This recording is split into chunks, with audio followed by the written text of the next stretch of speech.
Okay then, Helldivers, we are back and we have got loads to go through today as the DSS. That's right, the Democracy Space Station is now available and we've got access to everything inside of it and can start moving it around, although people are getting a little bit confused as to how this one genuinely operates. So we're going to show you guys everything that you need to know with regards to the DSS today. If you haven't already, smash that beautiful blue thumbs up and subscribe with post notifications turned on. It'd be greatly appreciated. And make sure that you check out our sponsor, GamerSupps, the company that offers athletes and gamers the most effective and healthy energy drink choice compared to your general canned alternative to help them perform at their highest potential, especially during their most crucial moments. It's completely keto friendly for low carbs and ketogenic diets, nootropics to sharpen focus and increase reaction time. So make sure you head down to the description, click the link, use code CloudPlays at checkout. It'd be greatly appreciated. But with that being said, let's not mess around. Let's get in the game and see what it is that's happening. Okay, so let's make our way over to the Galactic War table, where apparently we are going to see some changes to the game. As you can see, the Major Order still has 2 days and 4 hours remaining on it,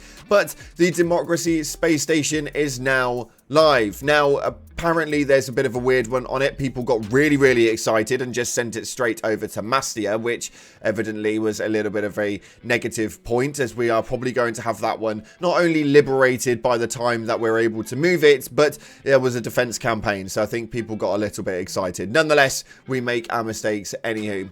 When we take a look at how this actually operates, though, the location is pretty damn cool on how we move this. You guys can post your votes into here, and we are going to be able to move the DSS through to whatever location it is that it wins at. Now, at the moment, obviously, like we stated, Mastia does seem to be the planet of choice, with 73% of people sending over there, which confuses me greatly. The reason they're sending it over there is because Mastia leads on to Galivar, and that's obviously where the DSS is to protect it. That's where they sent it to Mastia. Whereas if we just moved it away, it wouldn't make any difference whatsoever. But you guys can stick in 1 single vote per time. Now, this obviously is hopefully able to move every 24 hours. We'll have to wait and see. We've got 16 hours and 20 minutes currently before this will actually move, so we may see quite an influx on people voting to send it somewhere else to try and hopefully help the fight. But what is it that this is actually going to be used for? Well,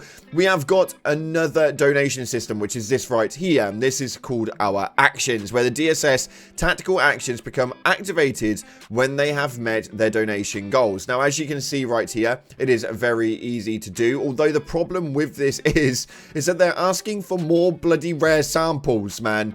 More rare samples. Already it's a nightmare to get your hand on them, so you can literally just go ahead, donate whatever it is that you want to utilize, max out, and then that is your donation daily, I may add. So you can add in your donations on a daily basis. Now, the likelihood is that the orbital blockade is going to be every single time because it's used with requisition, so obviously that's an easy one. The planetary bombardment, on the other hand, may be a bit of a questionable one. But what is it that these things do? Well, starting off, the orbital blockade. The DSS activates its 0G anti-ship missile system, targeting all large enemy spacecraft attempting to exit the planet's atmosphere. In addition, diverts access manpower to super destroyer logistical support. So the defense campaigns cannot originate from this planet. The Hellpod space optimization booster is automatically active for all missions. This is going to be quite nice. It's going to be a very interesting one indeed.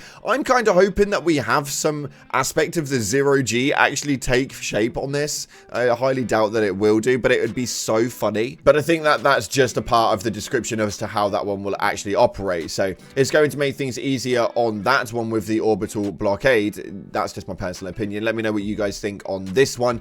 The Eagle Storm has the DSS crew maintain deployment of a 24-hour rotating fleet of Eagle fighters from the massive 3-tiered convection bay, now supporting all Helldiver operations on the planet with close air support and slowing enemy offenses. This deploys periodic Eagle airstrikes during missions, slows enemies' progress in defense campaigns. Now, the first thing that comes up to me with this one is a giant red flag.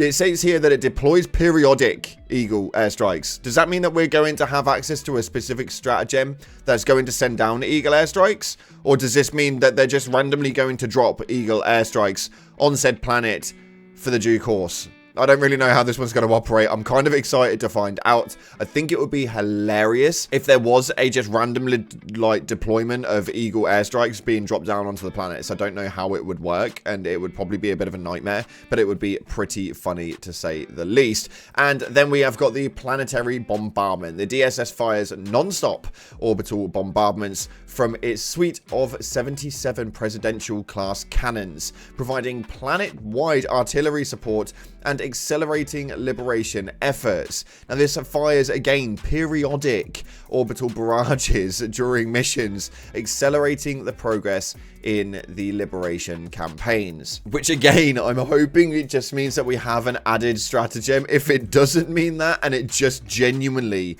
periodically fires orbital barrages, there is going to be absolute carnage and chaos on these planets that have the DSS above it. I'm not too sure what this means, and we've not had a massive amount of information with regards to it, but that is exactly what it is doing. On the basis of the summary sheet, you guys can see obviously where it's currently at, the next location it's going to be heading to, and the time limit is going to be heading over there, and you can see the actions of what the donations are putting toward to. Now you can see we've got 32% of absolutely everything, and we're able to just obviously keep donating daily for that to be the course. I wish it wasn't rare samples. I really wish it wasn't rare samples, mainly because the rare samples are a nightmare anyway. For those of you guys who haven't got everything unlocked and are probably a bit more of a casual player, you guys are going to know that rare samples are always a nightmare, so I don't really understand the usage for that, but that's just my personal opinion with that one. Now I want to know what you're thinking of the DSS, because this is not really what everybody thought it was going to be based on leaks and moves inside of that area. For me, I kind of wanted some sort of access to it, just to like be able to step on it. Would have been pretty damn cool to have some sort of part of society wandering around it, just so I can have a little look, a little smooze, if you will, and just take a wander around. That would have been amazing. I think at the same time as well, having this utilization would have been something that I really wanted as well. Unfortunately, for some reason, they still have no usage for this, so I'm a little confused as to why this is even here. We know they're working on something, but yeah, nevertheless, that's going to be a very interesting factor. As far as the major order goes, though, we are on track with everything, and we should be absolutely fine. Unfortunately, we got a bit late on the uploaded yesterday, and the Akmar liberation was not actually able to happen, so we could have hit the Gambit. And although this isn't your guys' fault as Helldivers, they really need to issue this statement somewhere so that we can all kind of figure out how the Gambit actually works. For those people who have never even heard of a Gambit, don't watch YouTube videos, stay off of Reddit, and avoid the Discord like the bloody plague. Yeah, it's one of those. The game's in a little bit of a skew point with that stuff at the moment. But let me know what you guys are thinking. This Reddit post right here says it greatly, and I want to know which side of the fence you're on. Was it worth every second of the wait, or your disappointment is immeasurable and my day is ruined? Now, obviously, we don't have access to absolutely everything right now, and as you can see, the Democracy Space Station obviously is interactable, but we haven't actually seen how it will work. So obviously, we're a little bit pre on this one. You guys may not actually know whether it's worth it or not yet, but I want to know what your opinions are just off the bat based on this screen right here. And taking a look at your top comments, these ones are some interesting ones, as you guys got really arsey with regards to the Gambit happening just yesterday and not being able to complete it. But it states right here, Arrowhead needs to put a tutorial in the game explaining how the supply lines work and what the Gambit system is. Now, obviously, Twinbid has reiterated a lot just lately that yes, the stuff is going to be put into the game. This is not the final model of how the actual Galactic warm-up looks. The information at hand is not everything that we've got at hand. There is going to be a load more available, so I don't think you have to worry about that one too much. Hopefully for much longer. It should be here at some stage. And it states, we take a planet for 2 or 3 days and have it lost in less than 24 hours. Then we retake it again a week later, only to lose it in another 24 hours. It's getting overwhelming seeing all these planets being attacked and people not knowing where to go know and don't care. Level 150 here trying. And yeah, unfortunately, this is made by design. The way that Helldivers have actually done it is so that they can buy time with the rest of the map to be able to keep us within certain sectors, and it will slowly start to make it spread around at a later date. I don't really know when that date is going to be and when we can start exploring some different planets, because these same ones for the last like 7-8 months have been a little bit tedious, to say the least. So hopefully we'll start to experience some parts of the map that we haven't seen yet, and fingers crossed it will start to make a change up soon. Anywho, unfortunately that's all we've got time for today. Thank you so much again for watching, guys. If you haven't already, smash that like button, subscribe, post notifications turned on. Appreciate you all, and as always, up until the next time, I'll see you in the clouds.